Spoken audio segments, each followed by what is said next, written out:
होत असताना आपण कधी जरी पाहिले तर सातत्याने या अहिल्यानगर शहराच्या जनतेने प्रत्येक पक्षाला एक संमिश्र कौल दिलेला आहे.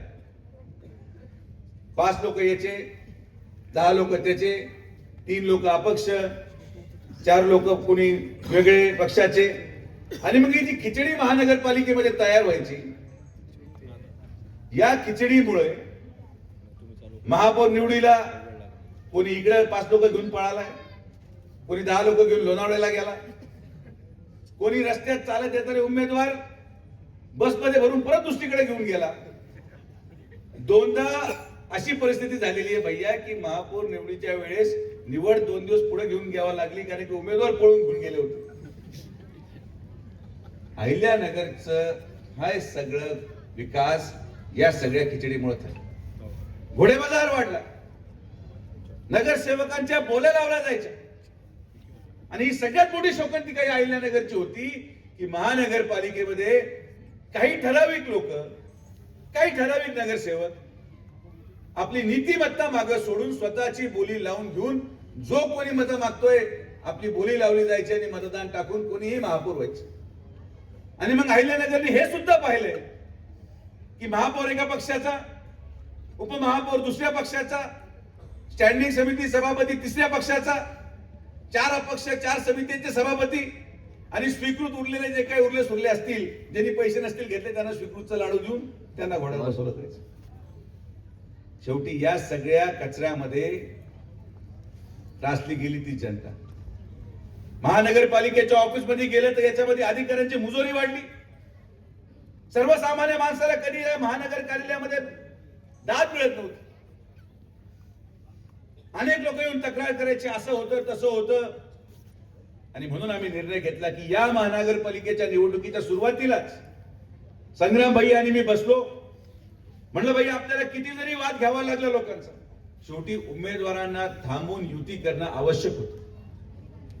अनेक लोकांनी मला प्रश्न विचारला की तुम्ही कशी युती करणार, अनेक लोकांना तुम्हाला थांबावं लागेल. अनेक लोकांनी कदाचित माझ्या विरोधात काम केलं होतं, त्यांना देखील उमेदवारी द्यावा लागल्या. काही लोक माझ्या विरोधात पळाले, काही लोक भैयांच्या विरोधात पळाले. पण आम्ही दोघांनी हे ठरवलं की आमच्या दोघांचा स्वाभिमान, अहंकार हे अहिल्यानगरच्या विकासापेक्षा मोठा नाही.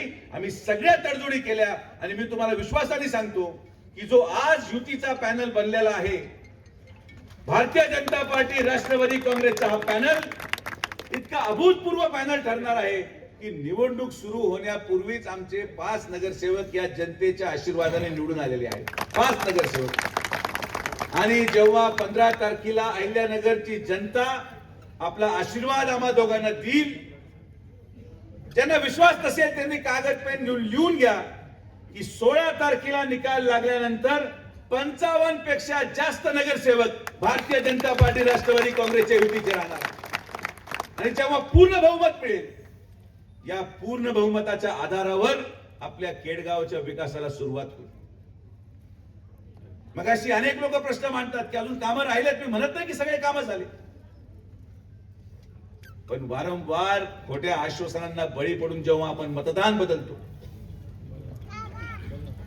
एक काळ होता जेव्हा केडगावने मला 14,000चं मताधिक्य दिलं होतं, खासदार केलं. या खासदारकीचं फळ केडगावकरांना काय मिळालं? आपण फ्लायओव्हर पूर्ण केला ज्याने की केडगावला पोहोचण्यामध्ये सुविधा प्राप्त होईल.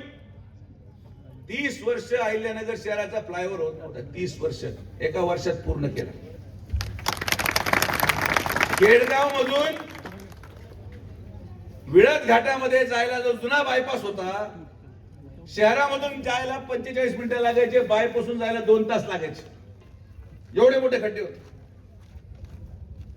2 वर्षामध्ये 650 कोटी रुपयाचा बायपास पूर्ण करून आज तुमच्या सेवेमध्ये उभा करा. माझं काम हे विकास करायचं. मी कदाचित तुमच्या सार्वजनिक कार्यक्रमांमध्ये येऊ शकलो नाही, मी कदाचित तुमच्या दुःख आणि सुखामध्ये सहभागी होऊ शकलो नाही, पण हे काम खासदाराचं नाही हो. हे तुम्ही कधी समजता? खासदाराचं काम केंद्राचा निधी आणून अहिल्यानगर शहराच्या जनतेला न्याय देण्याचा आहे. आज बायपास केल्यामुळं सगळ्यात महाग जमीन केडगावकरांच्या सर्वसामान्य शेतकऱ्यांची, जी जमीन कदाचित 20 लाख 25 लाख रुपये एकराची होती, आज ती जमीन गुंठेवारीमध्ये किंमत आली. याचं कारण फक्त सुजय विखेंनी केलेला बायपास आहे. मला माहित होतं बायपास कुठून जाणार आहे. तुमच्या इथे सिस्टम आहे की एखादा प्रकल्प येण्याच्या अगोदर पहिल्या जमिनी सगळ्या विकत घ्यायच्या आणि मग प्रकल्प करायचे, म्हणजे आपल्या जमिनीचे भाव वाढतात. मला पैशाची गरज नाही हो. तुम्हाला माझ्याकडे पाहून वाटत असेल की मला पैसे आवश्यकता आहे, पण तशी माझी परिस्थिती नाही.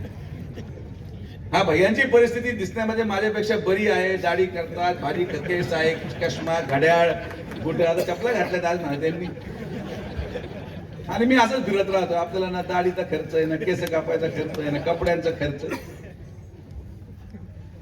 अनेक लोकांना असं वाटलं की सुजय विखे खासदार नाही राहिला. अनेक लोकांना वाटलं काहीतरी फार मोठा चमत्कार करून टाकला.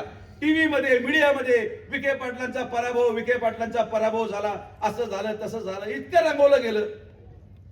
वाईट काळ प्रत्येकावर येतो, पण जो नीतिमत्तेने जगतो, ज्यांनी कधी पाप केलेलं नाही, ज्या सुजय विखेला लोकांनी पाडलं, 6 महिन्यामध्ये त्या सगळ्या लोकांना पाडून परत तुमच्या समोर उभा राहिला तर सुजय विखे. लोक म्हणायचे हा पडणार नाही, लोक म्हणायचे तो पडणार नाही. मला पण काहीतरी दाखवावं लागेल. मी नेहमी म्हणतो, माझ्यासारखा माणूस मोकळा बसवणं हे सगळ्यात घातक आहे. मला तुम्ही मोकळं केलं, सगळे मोकळे करून टाकले, काहीच ठेवलं नाही. का? माझी चूक मला आजही कळाली नाही. एक वारा आला, एक लाट आली, आणि या अहिल्यानगर शहराच्या जनतेपुढे एक चित्र निर्माण केले गेले, एका सर्वसामान्य उमेदवाराचं चित्र. किती गरीब आहे, बटणावर खाली लावतो, झाडू लावतो, फावडा घेऊन फिरतो. कोविडच्या काळात पाठीमागं औषधाचं भांड घेऊन औषध मारतो. हे खासदाराचं काम आहे. त्याच्यावर येतो मी अजून. एक भाव निर्माण केला गेला. राजा विरुद्ध सर्वसामान्याची लढाई उभी केली गेली. आज 1.5 वर्ष झाले या अहिल्यानगर जिल्ह्याने निवडून दिलेल्या खासदारांनी 1 रुपये सुद्धा या केडगावला दिला नाही. 1 रुपये. आणि या माजी खासदारांनी माझी होऊन मागच्या 2 वर्षामध्ये या केडगावसाठी 6 कोटी रुपये दिले. हे काम सुजय विखे करतो. मला काम करायला पदाची गरज नाही. फार मोठा गैरसमज आहे लोकांचा. लोकांना असं वाटतं की यांचा माज पडला. माझा माज कोणीच मोडू शकत नाही. जन्माला यायचा माणूस असतो. माझा माज मोडायला लागले लोक स्वतःचा मोडून घेतले, तरी सुद्धा मी थकलो नाही. आज हा केडगावचा बनवलेला बायपास कुठून उघडतो? बऱ्याच लोकांना तुम्हाला माहितच नाही, इथून बायपासला लागायला किती वेळ लागतो? 5 मिनिटं. 5 मिनिटाहून जेव्हा आपण या बायपासला त्या चौकात सर्कलमध्ये संपतो, तिथं आम्ही काल रात्री गेलो होतो, 12 मिनिटं लागतात. त्या 12 मिनिटाच्या अंतरावर पुढच्या 2 वर्षामध्ये जिथं हा बायपास संपतो तिथं संग्राम जगताप आणि मी या अहिल्यानगर शहराची 500 एकराची MIDC 2 वर्षामध्ये उभी करणार आहोत. हे आपलं काम. या MIDCच्या माध्यमातून सगळ्यात जास्त लाभ भेटणार ते केडगाववाल्यांना. जरी तुमच्यापासून किती किलोमीटर लांब असेल, तर या बायपासच्या माध्यमातून तुमचा मुलगा शिकल्यानंतर ते MIDC मध्ये नोकरी करू शकतो. सरकारी जमीन 7-12 वर सुद्धा MIDCचा उतारा चढलाय. ठीक आहे, आता कोर्टात कुठेतरी अडकले, आम्ही ते पाहून, पण MIDC आम्ही मंजूर केली माझी झाल्यावर.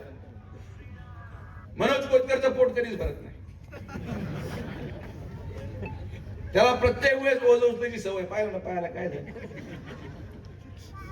पण हा पहिला उमेदवार आहे, त्याचा जेव्हा पाय तुटला, मला अनेक लोक म्हटले दादा ते मनोज कोतकर पडला. म्हटलं हा असा उमेदवार आहे, घरी जरी बसला तरी निवडून येईल एवढं प्रेम जनता त्याच्यावर. आणि त्याच्या मागण्या इतक्या अवघड असतात, पण कार्यकर्ता असतो, कार्यकर्ता एकदा पेटल्यावर काही करू शकत नाही. माझ्याकडे आला, आता भैयाकडे तो मागत राहतो, रस्ता द्या रस्ता द्या. माझ्याकडे आला, म्हटला मला नगर दौंड मधून केडगाव पर्यंत रेल्वेच्या खालून रस्ता पाहिजे. मी डोक्यात धरलं, म्हटलं त्या रस्ता रेल्वेच्या खालून घालायचं कसं करायचं? एकदा नाही, दोनदा नाही, झोपता उठता मेसेज फोन. पण कार्यकर्त्यांचा सन्मान कसा असतो? अशक्य काही नसतं. आपण नगर दौंड पासून तर या केडगाव पर्यंत रेल्वेच्या खाली अंडरपास मंजूर केला, काम सुरू केलं, आणि पुढच्या 1 महिन्यामध्ये तो अंडरपास सुरू. आज आज ज्या पद्धतीने अहिल्यानगर शहर वाढतंय, या वाढत्या शहरामध्ये मी भैयांना पण म्हणतो, भैया आता तुम्ही शहराच्या कॉन्क्रिटीकरणासाठी 250 कोटी आणले, कॉन्क्रिटीकरण नाही झालं, पण आता जेव्हा आमची सत्ता येईल, या अहिल्यानगरच्या जनतेच्या आशीर्वादाने सत्ता येईल, आमचं पहिलं काम आहे की जे 4 ते 5 उपनगर या अहिल्यानगर मध्ये आहेत, केडगाव, बोलेगाव, नागापूर, पाईपलाईन रोड, जेवढे नवे उपनगर आहेत, प्रत्येक उपनगराचा डिटेल सर्वे करून एजन्सी लावून कुठं नाली नाहीये, कुठं पाणी पोहोचायचं राहिलंय, कुठं गटर तुंबते, कुठं रस्ता होतोय, कुठं नवीन स्कीम अजून तयार होते, याचा अभ्यास करून प्रथम टप्प्यामध्ये पुढच्या 2 वर्षामध्ये प्रत्येक उपनगराला 50-50 कोटी रुपये आणून आम्ही विकास सुरू करणार. हे उपनगर एक चमत्कारी असते. याचा असा फायदा असा आहे, माझा तर व्यक्तिगत फार फायदा. येडगावनी निस्वार्थ प्रेम केलं, माझ्यावर केलं. माझा काही कोणाचा राग मी धरत नाही. मी एवढा मोठा माणूस नाही कोणाचा राग धरायचा. उलट तुम्ही म्हणणे शहरांनी किंवा जिल्ह्यांनी मला पाडल्यानंतर मी माझ्या बायको आणि पोरांना वेळ देऊ शकलो. माझा मुलगा मला ओळखायला लागला की माझा बाप कोण आहे, कारण की तो लोणीला राहायचा, मी इथं राहायचो. मागच्या वर्षभरामध्ये 3 वेळेस बायको आणि पोरांना घेऊन परदेशात जाऊन आलो, एकदा आई वडिलांना पण घेऊन गेलो. निवांत जीवन. आणि मी ठरवलं आता की आपल्याला पद नको, मोकळं राहिल्यावर राजकारण करायची जेवढा मजा येते ना, कोणालाही बोट लावा, आपल्याला जायचंच नाही तिकडे. बरोबर आहे भैया? आता भैयाकडे जबाबदारी दिली आहे. हे जे छोटे छोटे काम असतात, गल्लीचे, याचे, पोलीस स्टेशन, तहसीलचे, ते वाटून घेतलेत भैयानी. आणि हे जे मोठे काम आहेत, रेल्वेचा अंडरपास, आजही MIDC केडगाव पासून आपण रेल्वेचा फ्लायओव्हर उतरल्यानंतर कायनेटिक चौकामध्ये प्रचंड ट्रॅफिक जाम लागते. आम्ही ताबडतोब सर्वे करणार आहोत की हा फ्लायओव्हर रुंद करून या केडगाव पासून तर शहरामधून थेट बोलेगाव पर्यंत 15 मिनिटांमध्ये गाडी पोहोचली पाहिजे. हे काम सुजय करून टाकलं. ज्याला डोक्याला आत्ताच्या घडीच्या वरचं काम काय उपयोग नाही. प्रपंच खानदानी माणूस काम करू शकतो, आर्थिक दृष्टिकोनातून सक्षम माणूस काम करू शकतो, सुशिक्षित माणूस काम करू शकतो. सुशिक्षित काम आणि आर्थिक दृष्टिकोनातून सक्षम मी का म्हटलो? अनेक लोक म्हणतात मी गरीब आहे, मला मतदान टाका. काही हरकत नाही, गरीब असणं काही पाप नाही. पण आमच्यासारखे लोक, ठीक आहे, आमची आर्थिक परिस्थिती बरी आहे, आमची चूक नाहीये, पण आम्ही आर्थिक दृष्टिकोनातून सक्षम असल्यामुळे तुमच्या गटारींमध्ये 10% खात नाही म्हणून एक कामं होतात, हे पण तितकंच महत्वाचं. हा बायपास एवढा लवकर झाला कारण की मी कधी हिशोब करत बसलो नाही. 650 कोटीचे 10% 6.5. आपल्याला ना टक्केवारी जमली ना, कधी कॅल्क्युलेटर घेऊन बसलो. आपल्याला गरजच नाही. तुमच्या आशीर्वादाने एवढं सगळं मिळालंय. सर्व जीवन आज सर्वसामान्य लोकांच्या आयुष्याच्या कल्याणासाठी खर्च करतो. मला काय कोणावर टीका करायची नाही. टीका विका होत राहते. खासदारावर बोलण्यासारखं काही फार राहिलेलं नाही. एका लाटेमध्ये आलेला एखादा निवडून आलेला व्यक्ती. पण एक गोष्ट मी आवर्जून सांगतो या जिल्ह्याला की 2029 मध्ये ज्या जनतेने मला पराभूत केलं, 2029 मध्ये त्याच जनतेच्या आशीर्वादाने याच व्यक्तीचं डिपॉझिट जप्त केल्याशिवाय खासदार होणार नाही. हे पण कारण की लोकांना आता कळलेलं आहे की काय परिस्थिती आहे, काय मिळालं जनतेला. घोटाळे 3000 कोटी गोरगरीब जनतेचे गायब झाले. कोण जबाबदार आहे? ठीक आहे, आम्ही एखादं काम मागे पुढे झालं असेल, पण आमच्या काळात कधी असे भ्रष्टाचार समोर नाही आले. आम्ही नुसतं सीबीआयची इन्क्वायरी मागितली आणि माननीय मुख्यमंत्री फडणवीस साहेबांनी सीबीआयची घोषणा केली मामा, आणि दुसऱ्या दिवशी पत्रकार परिषद. आम्ही कोणाचं नाव घेतलं होतं? आम्ही कोणाचं नाव घेतलं? आम्ही काहीच बोललो नाही. आम्ही फक्त एवढंच म्हणलो की सिस्पे घोटाळ्याची सीबीआय चौकशी झाली पाहिजे. का कशाला लागलं पाहिजे कोणाला? का लोकांनी स्पष्टीकरण दिलं पाहिजे की मी नाही त्यातलं? याचाच अर्थ जनता हुशार आहे, जनता काढू शकते. आमचं म्हणणं काय आहे? माझी तुम्हाला हात जोडून एवढीच विनंती आहे, मतदानाचा उपयोग हे तुमच्या मुलांच्या कल्याणासाठी करा. ठीक आहे, लोक समजत असतात. लोक म्हणतात आता येतील, मतं मागून निघून जातील, आमच्या बरोबर कोणी पाहत नाही, आमच्याकडे लक्ष देत नाही. प्रत्येकाकडे आपण तसंही लक्ष देऊ शकत नाही. पण तरी सुद्धा आमचे नगरसेवक आम्ही सक्षम दिलेत, ताकदवर दिलेत आणि आमचे नगरसेवक अहोरात्र ते आपल्या सेवेसाठी तत्पर राहतील. ही आमची जबाबदारी आहे. आम्ही जर यांच्यासाठी मतं मागायला आलो आहोत तरी आमची जबाबदारी आहे की त्यांचा कान पकडून तुमच्या दारावर उभं करणं हे संग्राम भैया जगताप आणि सुजय विखेची जबाबदारी आहे आणि ते आम्ही अवश्य करणार. भैयानी सांगितलं की आज इतके उमेदवार उभे आहेत, इतके उमेदवार, प्रभाग रचना बदलली, कोणीही प्रचार करत सुटले, कोणाला काय कळना काय चाललंय.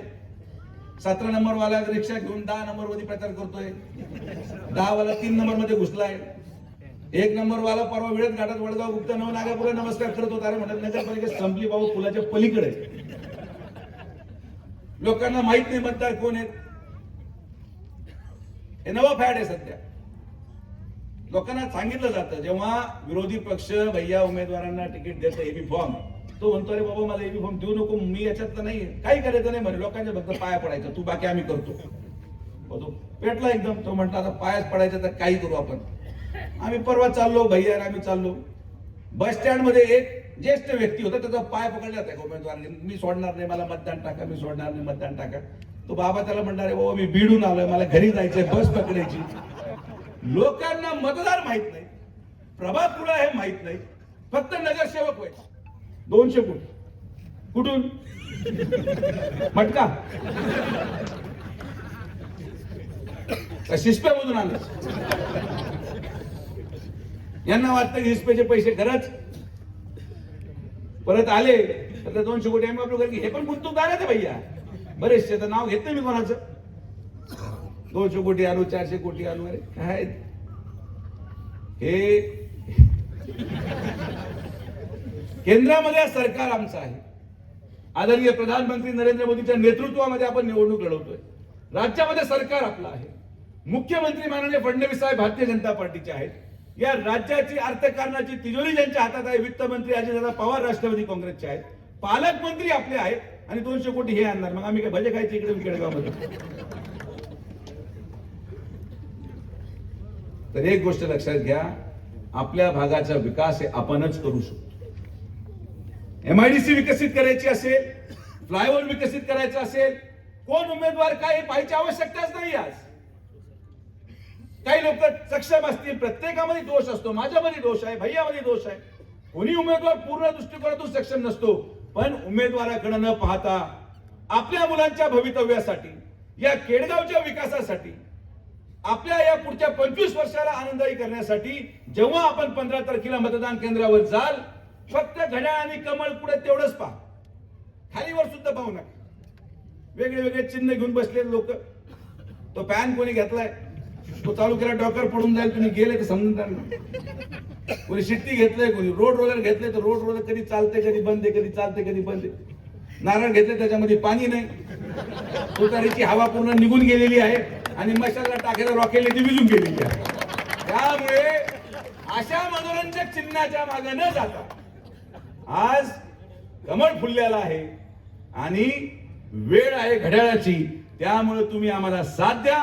आम्ही दोघंही मिळून या 4ही उमेदवारांच्या माध्यमातून या केडगावच्या सर्वसामान्य जनतेचे प्रश्न सोडवल्याशिवाय राहणार नाही.